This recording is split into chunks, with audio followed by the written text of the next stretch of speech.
you are a student, then this video is for you. Hello everyone, this is Prakshu and you are watching BioLearn. हम हाजिर हूँ मैं एक नई video के साथ जिसमें बात करेंगे बच्चों के जाने माने एक्सक्यूज़ की. स्टूडेंट्स अक्सर ये एक्सक्यूज़ देते हैं, मैम पढ़ के तो आए थे बट अभी याद नहीं है, हम भूल जाते हैं. सो एक्सक्यूज़ मैं इसको इसलिए बोल रही हूँ क्योंकि आप इसे सुधार सकते हैं. You can solve this problem of yours. So problem को ज़्यादा ना डिस्कस करते हुए बढ़ते हैं सोल्यूशन की तरफ. आज के वीडियो में हम डिस्कस करेंगे memory boosting techniques. So let us begin with the video. तो यहाँ पर जो हमारा सबसे पहला मेथड है, सबसे पहली जो टेक्निक है, दैट इज बाय मेडिटेशन.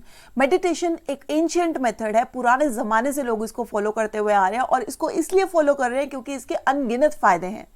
अब यहाँ पर मेडिटेशन कैसे करना है? एक शांत से रूम में, एक शांत से माहौल में आपको बैठना है और अपनी बॉडी को थोड़े समय के लिए स्टिल रखना है. बिल्कुल भी मूवमेंट नहीं करनी है, फोकस करना है, कॉन्सेंट्रेट करना है. अब यहाँ पर आपको मेडिटेशन सिर्फ कुछ समय के लिए करना है. मेडिटेशन को अपने शेड्यूल का, अपने टाइम शेड्यूल का एक पार्ट बना लीजिए, एक हिस्सा बना लीजिए. और इसके फायदे क्या होंगे? इसके फायदे ये होंगे कि आपकी किसी भी पर्टिकुलर टॉपिक के अंदर, किसी भी कॉन्सेप्ट के अंदर कॉन्सेंट्रेट करने की एबिलिटी बढ़ जाएगी, फोकस करने की एबिलिटी बढ़ जाएगी. और जब ऐसा होगा तो आप एक कॉन्सेप्ट को अच्छे से मेमोराइज कर पाएंगे. So if you will try it, you will surely find its results. तो यहाँ पर हम बात करते हैं अब सेकंड टेक्निक की. सेकंड टेक्निक है हमारी एसोसिएशन.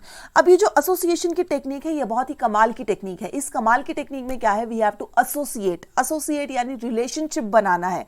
रिलेशनशिप बनाना है. अगर आप कोई भी कॉन्सेप्ट पढ़ रहे हैं, कोई भी नया कॉन्सेप्ट पढ़ रहे हैं, उसको हमने एसोसिएट करना है, लिंक करना है उस कॉन्सेप्ट को किसी पुराने कॉन्सेप्ट के साथ या फिर किसी इंस्टेंस के साथ, किसी वाक्य के साथ, कोई ऐसी घटना जो आपकी लाइफ में हुई हो. तो यहाँ पर जैसे आपने कोई भी नया टॉपिक पढ़ा, उस टॉपिक को रिलेट करने की कोशिश कीजिए किसी ऐसे इंस्टेंस के साथ जिसकी क्लास में कुछ बात हुई हो. इसके अलावा अगर मैं एक सिंपल सा एग्जाम्पल भी बताऊँ आपको, सपोज फर्स्ट टर्म के एग्जाम्स हुए. फर्स्ट टर्म के एग्जाम्स में आपके कुछ मिस्टेक्स आई एक पर्टिकुलर टॉपिक में. तो अब आप उन मिस्टेक्स को अपने एसोसिएट कर लीजिए फर्स्ट टर्म के एग्जाम्स के साथ. जब आप फर्स्ट टर्म्स के एग्जाम को याद करेंगे, जब आपकी मेमोरी के अंदर वो चीज रहेगी कि मैंने अपने फर्स्ट टर्म के एग्जाम्स दिए थे, साइंस के एग्जाम्स दिए थे, तो मैंने ये वहां पर मिस्टेक की थी. और ऐसा करने से क्या होगा? जब आप अपना सेकंड टर्म का या फाइनल एग्जाम दे रहे होंगे तो आपको वो जो अपनी मिस्टेक्स हैं वो उस इंस्टेंस से, अपने फर्स्ट टर्म एग्जाम से याद रहेंगी. तो यहाँ पर जब आप अपने किसी भी कॉन्सेप्ट को किसी इंस्टेंस से या फिर किसी पुरानी बात से लिंकअप कर लेते हैं तो उसको याद रखना आसान हो जाता है. बच्चे, क्योंकि हमें बातें तो याद रहती हैं.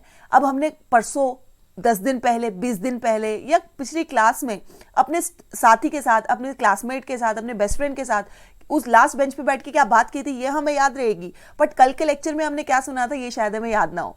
तो जब भी हम अपने normal day to day routine को लिंकअप कर लेते हैं अपनी पढ़ाई के साथ तो यहाँ पर पढ़ाई बिल्कुल ईजी हो जाती है. तो ये थी हमारी दूसरी technique. Now our third technique is chunking. Chunking जो टेक्निक है उसके अंदर हम क्या करेंगे? अपने बड़े से कॉन्सेप्ट को छोटे छोटे पार्ट्स के अंदर डिवाइड कर लेंगे.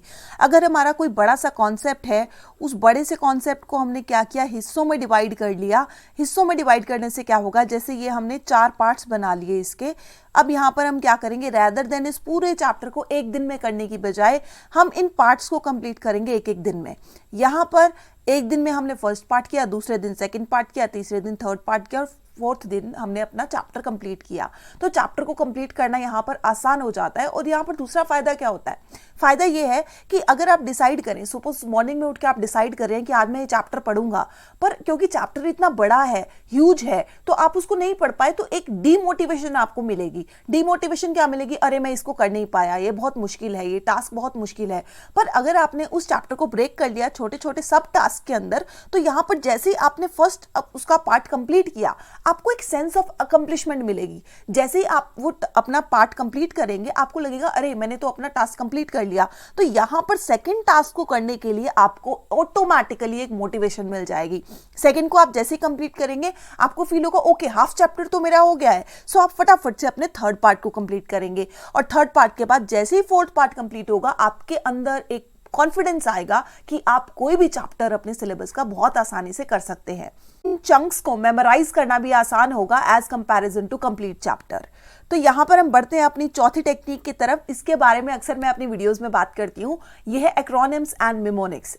एक्रोनिम्स का मतलब है शॉर्ट फॉर्म्स. शॉर्ट फॉर्म्स बना लेते हैं हम. मिमोनिक्स कुछ ऐसी ट्रिक्स बना लेते हैं जिससे किसी भी कॉन्सेप्ट को मेमोराइज करना आसान हो जाता है. एक्रोनिम्स जैसे कि मैं सिंपल एग्जांपल देती हूँ यहाँ पर. AIDS refers to ads.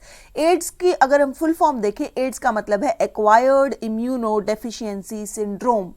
अब क्योंकि हमने एड्स वर्ड याद कर लिया है तो यहाँ पर इसकी फुल फॉर्म याद करना आसान हो गया है, तो शॉर्ट फॉर्म्स बना लेना किसी भी टॉपिक की, इसके अलावा कुछ ट्रिक्स बना लेना। बच्चे अक्सर कुछ सॉन्ग्स बना लेते हैं जिससे किसी भी पाथवे को याद करना आसान हो जाता है। तो ये कुछ स्मार्ट टेक्निक्स हैं जिससे आप अपनी मेमोरी को बहुत ज्यादा इंक्रीज कर सकते हैं। Last but not the least is MOM technique. MOM technique या फिर मैं बोलूं मॉम टेक्निक। अब मॉम जिसके पास हमारी हर प्रॉब्लम का सिल्यूशन होता है, हर प्रॉब्लम तो ये वाली प्रॉब्लम का भी सिल्यूशन है। ये वाली प्रॉब्लम जो हमारी भूलने की जो प्रॉब्लम है उसका सिल्यूशन हमारी मॉम टेक्निक के पास है, जहां पर मॉम एक तरीके का क्या है, एक्रोनिम है। तो जहां पर ऊपर हमने बात की थी एक्रोनिम्स की, तो मॉम इज ऑल्सो एक्रोनिम जहां पर M refers to motivation. M बात करता है मोटिवेशन की, O बात करता है ऑब्जर्वेशन की, और दूसरा M बात करता है मैकेनिक्स की। मोटिवेशन, अब एक वन बाय वन एक एक चीज को हम डिस्कस करेंगे। मोटिवेशन का मतलब है you should know your why, कि आप ये काम क्यों कर रहे हैं। अगर आप पढ़ रहे हैं तो आप क्यों पढ़ रहे हैं। आपको अगर आपका पर्पस पता है, आपका एम पता है, आपका गोल पता है, तो उस चीज को करने की आपको इनर मोटिवेशन मिलेगा, आपको अंदर से शक्ति मिलेगी। तो यहां पर आपको आपका वाई पता होना बहुत जरूरी है, वो आपको एक इनर ड्राइव देगा वो काम करने के लिए। एक सिंपल एग्जांपल लेती हूं, एक काम आपको किसी स्ट्रेंजर ने दिया है, दूसरा काम आपको आपके बेस्ट फ्रेंड ने दिया है। स्ट्रेंजर के काम को आप इग्नोर कर देंगे बट अपने बेस्ट फ्रेंड के काम को आप जरूर करेंगे, क्योंकि आपको पता है कि ये काम मुझे मेरे फ्रेंड ने दिया है और वो आपकी प्रायोरिटी लिस्ट में होगा। तो अगर आपको आपका वाई पता है तो उस काम को करने की पावर ऑटोमेटिकली आपको मिल जाएगी। तो यहां पर हम दूसरे पॉइंट की बात करेंगे, दैट इज ऑब्जर्वेशन। ऑब्जर्वेशन या फिर अटेंशन पावर। आप जब वो क्लास के अंदर वो लेक्चर हो रहा है तो आप वहां पर कितने अटेंटिव है। एक ही टीचर होता है और सामने सभी स्टूडेंट्स होते हैं।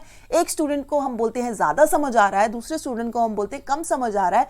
रीजन ये नहीं है कि उनकी एबिलिटीज अलग है, रीजन ये है कि उनकी अटेंशन पावर वो कम है। यहां पर अटेंशन बहुत जरूरी है। कहा जाता है कि memory is not about retention, आपकी याददाश्त कितनी है उसके बारे में बात नहीं हो रही है यहां पर। इट इज अबाउट अटेंशन, आप कितने अटेंटिव हैं उस लेक्चर के अंदर। अगर आप अटेंटिव हैं तो automatically you are going to get results. तो यहां पर अटेंटिव होना उस टाइम पर बहुत जरूरी है। अगर आप अटेंटिव हैं तो आप उस कॉन्सेप्ट को बहुत अच्छे से मेमोराइज कर पाएंगे as comparison to a child जिसका वहां पर अटेंशन नहीं है। तो ये हो गई दूसरी बात। तीसरी बात है हमारी मैकेनिक्स। मैकेनिक्स आ जाता है हमारा मेन स्ट्रीम। यहाँ पर प्रोसेस के अंदर ऊपर की सभी टेक्निक्स आ जाएंगी कि यहाँ पर आप क्या कर रहे हैं, एक्रोनिम्स और निमोनिक्स का यूज कर रहे हैं, आप माइंड मैप्स का यूज कर रहे हैं, आप चंकिंग प्रोसेस अपना कर रहे हैं। तो अगर आप एक स्मार्ट तरीके से अपनी पढ़ाई को, अपने प्रोसेस को शेड्यूल करते हैं, प्लान करते हैं, तो आपको ऑटोमेटिकली रिजल्ट्स मिलने तय हैं। So this was all about this video. I hope video must be helpful for you. In case it was, please like, share and subscribe to my channel. And मिलते हैं next video में. Till then, take care. Bye bye.